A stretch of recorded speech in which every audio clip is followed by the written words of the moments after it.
अस्सलाम वालेकुम students, agent zone 81 में खुशामदीद। NSM2 chapter 2 exercise 2D।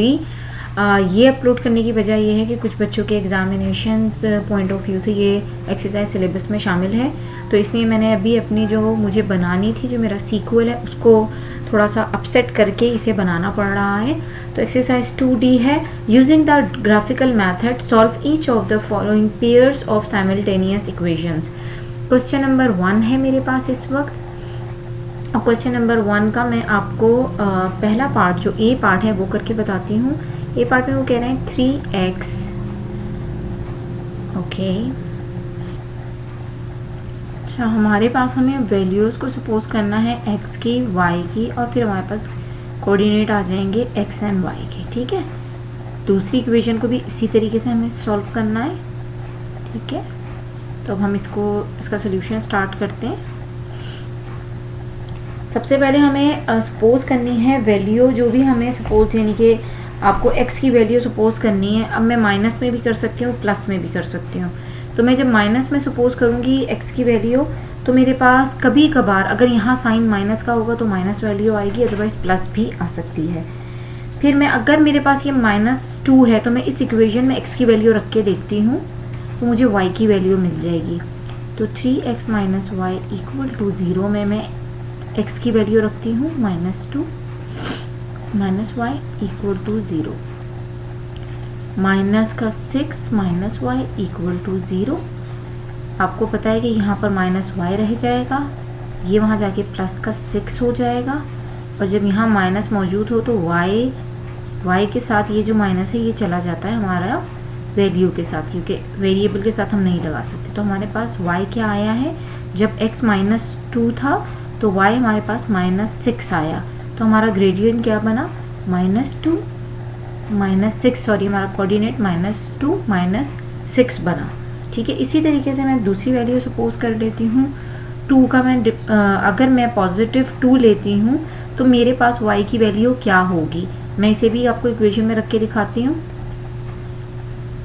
3 +2 minus y equal to 0, 3 2 ज़ा 6 माइनस वाई इक्वल टू 0, ठीक है।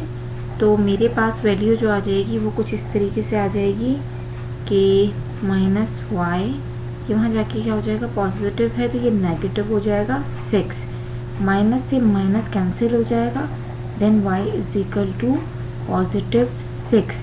जब मेरे पास x की वैल्यू +2 होगी तो मेरे पास y की वैल्यू +6 आ जाएगी। y की वैल्यू को x की वैल्यू को सपोज करते हैं 4। अब मैं आपको इस इक्वेशन में 4 को रख के दिखाती हूँ। जब भी हम इक्वेशन में वैल्यू रखते हैं तो हमारे पास y की वैल्यू फाइंड आउट हो जाती है, ठीक है। 3 4 ज़ा हमारे पास आ जाएगा 12, और ये है -y, ठीक है, और ये 0। अब आपको पता है यहाँ पर पॉजिटिव है तो वहाँ जाके ये नेगेटिव हो जाएगा, तो -y इक्वल टू -12, ठीक है। अब आपको पता है ये माइनस माइनस से कैंसिल हो जाएगा, हमारे पास y की वैल्यू आ जाएगी +12, ये हमारे पास। अब हम इसका वो बना लेते हैं, कोऑर्डिनेट हमारा बनेगा 2 6। पहले हम x का लिखते हैं, देखें इसी तरतीब से लिखेंगे कि पहले हमारे पास x है तो पहले हम x की वैल्यू लिखते हैं, बाद में हम y की वैल्यू अल्फ़ाबेटिकल ऑर्डर में हम लिखेंगे। ये 4 है और ये 12 है, तो टेबल जो हमारे पास इस इक्वेशन का है वो मुकम्मल हो चुका है। अब दूसरी इक्वेशन पे चलते हैं।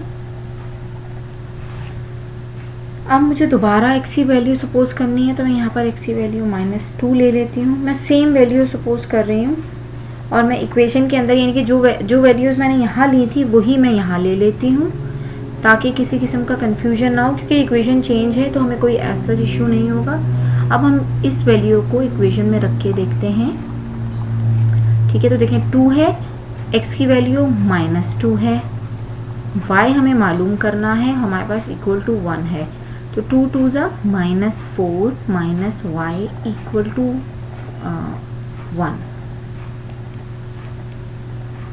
ओके। ये -4 इक्वल टू से बाहर जाएगा, यानी कि जब हम इसको मूव करेंगे इस साइड पे तो ये पॉजिटिव हो जाएगा। 1 + 4 का आंसर आ जाएगा -y इक्वल टू 5। अब आपको मालूम है कि y वेरिएबल के साथ लगा हुआ है तो हम इसको यहाँ मूव कर देंगे तो ये हमारे पास हमारी वैल्यू के साथ आ जाएगा। तो y इज इक्वल टू -5। जब हमारे पास x -2 होगा तो हमारे पास आंसर -5 में आया है और हमारे कोऑर्डिनेट बनेंगे -2 देन -5। ये इस इक्वेशन से बन रहे हैं, ठीक है। इसके अंदर अब हम नेक्स्ट वैल्यू को पुट करके आपको सेकंड y वैल्यू मैं फाइंड करके देती हूँ। सेकंड वैल्यू हमारे पास है 2, ठीक है। तो 2 पॉजिटिव है तो पॉजिटिव आ जाएगा। 2 2 ज़ा 4 -y इक्वल टू 1। अब देखिए यहाँ पर ये पॉजिटिव है, वहाँ जाके ये नेगेटिव हो जाएगा। तो -y इक्वल टू 1 -4। तो हमारा आंसर आ जाएगा -3, यानी कि पॉजिटिव नेगेटिव हो जाएगा नेगेटिव। तो हमारे पास और बड़े नंबर का साइन हमारे पास -3, माइनस से cancel, y is equal to 3। तो हमारे पास y की वैल्यू जब हमारे पास x2 होगा तो y हमारे पास 3 होगा और हमारा कोऑर्डिनेट क्या बनेंगे 2 3, यानी कि पहले x की वैल्यू फिर y की वैल्यू।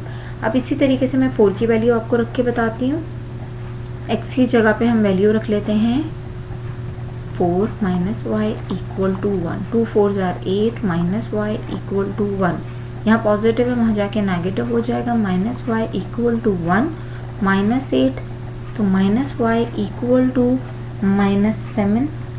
दोनों माइनस एक दूसरे से कैंसिल आउट हो जाएंगे तो y की पावर मेरे पास आ जाएगी, सॉरी वैल्यू आ जाएगी 7 और कोऑर्डिनेट बन जाएंगे 4 और 7।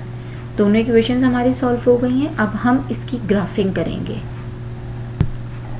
बेटा हम अपनी ग्राफिंग शुरू करेंगे क्योंकि हमने ये ग्राफिकल मेथड के थ्रू किया है।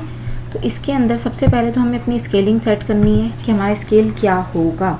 सबसे पहले आपने ये लिख देना है कि स्केल क्या होगा। अब जैसे मुझे यहाँ पर ज़्यादा वैल्यूज़ चाहिए y में, तो मैं यहाँ ये लिख सकती हूँ कि जो स्केल होगा वो होगा x का जो एक्सेस होगा वो मैं ले लूँगी कि 1 सेंटीमीटर टू 1 यूनिट, ठीक है। वो मैं 1 यूनिट के अंदर 1 सेंटीमीटर को मेजर करूँगी और जो y का मैं लूँगी तो वो मैं ले लूँगी 1 सेंटीमीटर टू 5 यूनिट्स, ठीक है। वो इसलिए मैं ले लूँगी क्योंकि 5 के नंबर ज़्यादा हैं तो मुझे आसानी हो जाएगी उस हिसाब से ग्राफ को लेके चलने में।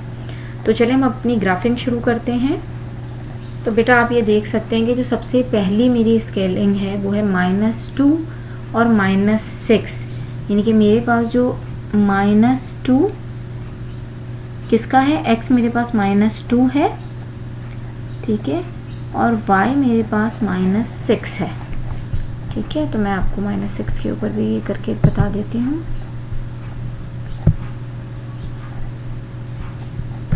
तो ये 5 है तो -6 मेरा इस जगह पे आएगा, ठीक है, मेरा -6 है। इसके बाद मेरी दूसरी स्केलिंग हो जाएगी। अच्छा वो थोड़ा सा कन्फ्यूजन हो रहा था उस ग्राफ में, अब मैंने ये ग्राफ ले आई हूँ मैं यहाँ पर।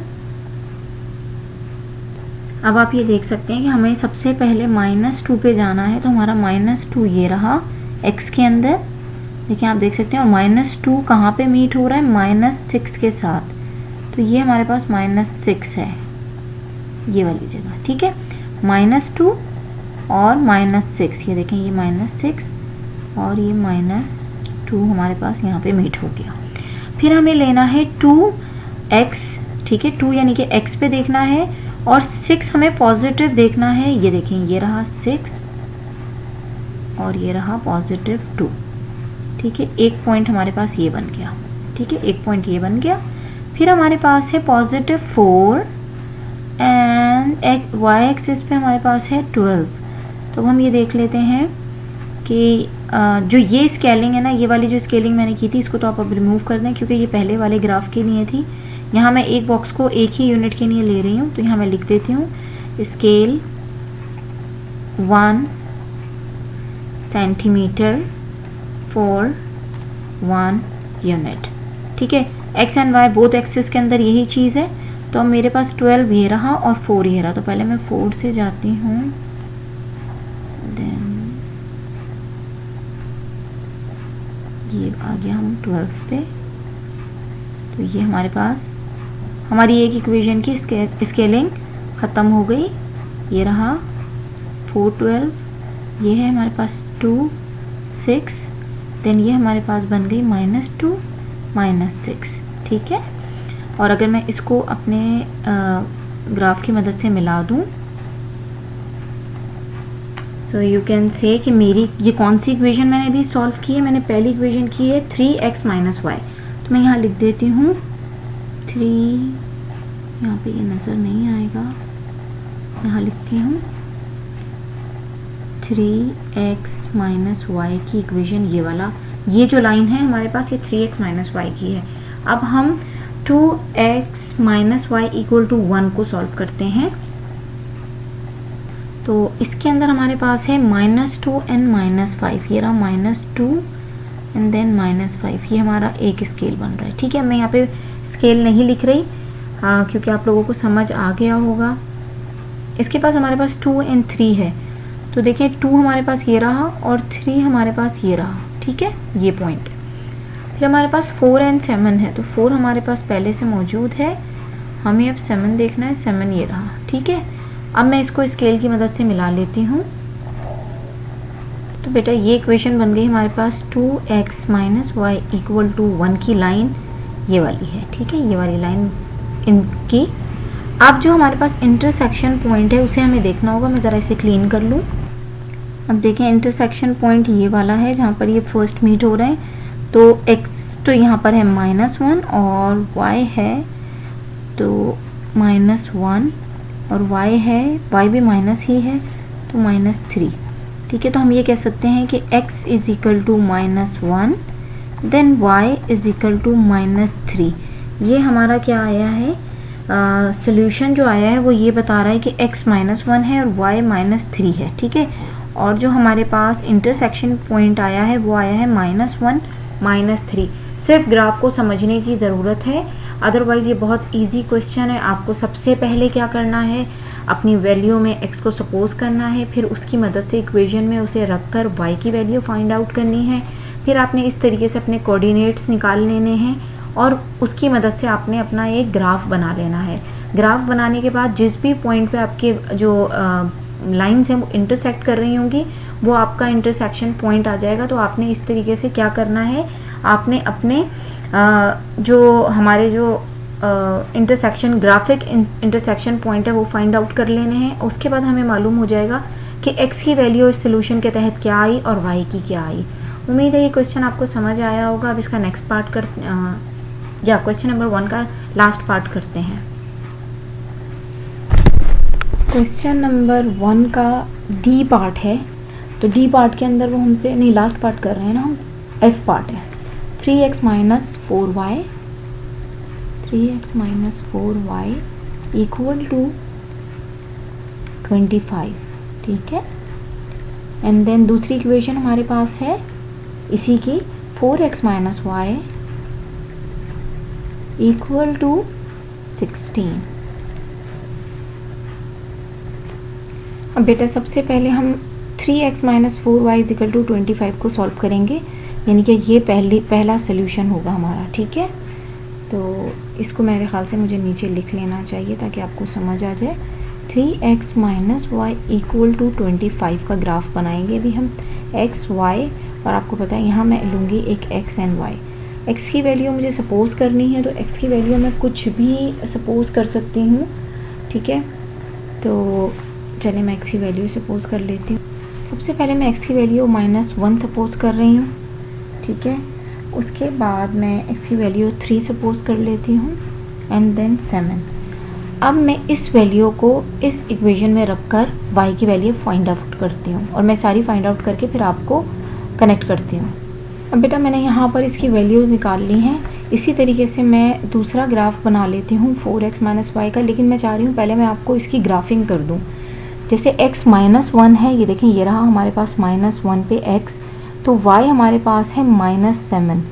ये देखें आप ये पॉइंट चेक कर सकते हैं, ये रहा -1 and 7। फिर हमारे पास x +3 है, ठीक है, और हमारे पास y क्या है, y हमारे पास -4 है। तो ये देखें +3 एंड देन ये रहा हमारे पास -4, ठीक है। उसके बाद वो हमसे कह रहे हैं जब x 7 है, पॉजिटिव 7 है, तो y हमारे पास -1 है। तो ये हमारी पहली इक्वेशन का बन गया। इसकी मैं लाइन ग्राफ कर देती हूँ और दूसरा टेबल आपको सॉल्व करके दिखाती हूँ, बल्कि सॉल्व करके मैं फिर ग्राफिंग दिखाती हूँ। अब देखें बच्चों, मैंने ये सॉल्यूशंस कर दिया था ताकि टाइम थोड़ा हमारा बच जाए, और मैंने आपके सामने ये जो प्लॉट था ये तो हो गया था पहले ही, ठीक है। तो फिर भी मैं आपको बता देती हूँ कि x जब -1 था तो y, ये मैं पहली प्लॉटिंग बता रही हूँ आपको इस लाइन की, ठीक है। जब x जो है वो -1 था तो y क्या था, ये देखिए -7 था, ठीक है। तो एक पॉइंट यहाँ पे आ गया। फिर वो कह रहे हैं कि जब x 3 था, ये देखिए ये रहा 3, ठीक है, तो y -4 था, ये रहा 4, ठीक है। दूसरा पॉइंट हमारे पास आ गया। फिर वो कह रहे हैं कि जब x 7 था तो y हमारे पास -1 था, ये रहा देखें -1 का पॉइंट ये आ गया हमारे पास, ठीक है। फिर इसी तरीके से मैंने 4x - y = 16, तो x की वैल्यू मैंने सारी की सारी सपोज करी थी उसी तरीके से जिस तरह हम एज्यूम कर रहे थे, और फिर इस इक्वेशन में मैंने x की वैल्यू रख के y की वैल्यू फाइंड आउट कर ली, जो कुछ इस तरीके से मेरे पास आई। इनकी प्लॉटिंग किस तरह थी कि जब x 0 था तो y मेरे पास -16 था, तो आप देख सकते हैं ये रहा -16 हमारे पास, ये देखें, ठीक है। फिर वो कह रहे हैं कि जब x 4 था तो y हमारे पास 0 था, ये होता है हमारा 0 पॉइंट। तो ये देख लें आप, यहाँ पर मेरी दूसरा पॉइंट हमारे पास 4 और 0 का लगा। फिर वो कह रहे हैं कि जब x 6 था, x हमारे पास 6 था, ये देखें ये रहा 6, और तो y हमारे पास 8 था, ठीक है। तो ये देखें ये हमारा पॉइंट आ गया इस दूसरी इक्वेशन का। 4x - y के सारे पॉइंट इस तरह आ गए। अब हुआ क्या, हमने सारे पॉइंट मिला लिए। मैंने पहले 3x - y के = 25 के पॉइंट्स मिलाए, उसके बाद मैंने 4x - y = 16 के पॉइंट मिलाए। तो मैंने स्केलिंग किस तरह की थी, जो मेरा स्केल बना था वो था x = 1 सेंटीमीटर 1 यूनिट, यानी कि मैंने 1 यूनिट को 1 सेंटीमीटर लिया था। इसी तरह y का भी मैंने 1 सेंटीमीटर 1 यूनिट लिया था। इंटरसेक्टिंग पॉइंट हमारे पास देखें ये वाला आया था, ये मैं इसको डबल लाइन कर देती हूँ, ये हमारा इंटरसेक्टिंग पॉइंट है, ये रहा। तो आप देख सकते हैं कि ये 3 पे यहाँ आ रहा है और -4 पे यहाँ आ रहा है, ठीक है, यानी कि -4 y एक्सिस पे आ रहा है और 3 जो है वो x एक्सिस पे आ रहा है। तो ये इंटरसेक्टिंग मेरे पास कोऑर्डिनेट बना 3n - 4, तो x = 3 हो गया और y = -4 हो गया। तो बहुत सिंपल और बहुत अच्छे तरीके से ये प्लॉट आप बना सकते हैं, इसमें कोई घबराने की बात नहीं है। उम्मीद करती हूँ आपको ये समझ में आ गया होगा। तो इंशाल्लाह फिर नेक्स्ट क्वेश्चन मैं आपके साथ ही सॉल्व करती हूँ। अभी के लिए ये वीडियो काफ़ी लंबी हो गई है, इसलिए ये क्वेश्चन नंबर 1 का फर्स्ट एंड लास्ट पार्ट मैंने आपको करा दिया है। बीच के पार्ट्स आप कर सकते हैं, इसमें पॉइंट में स्केलिंग भी आ सकती है, उससे मत घबराइएगा। आपको पता है कि 5.5 को आप कहाँ पे ब्रेक करेंगे, 5.5 5 और 6 के बीच में ब्रेक होगा।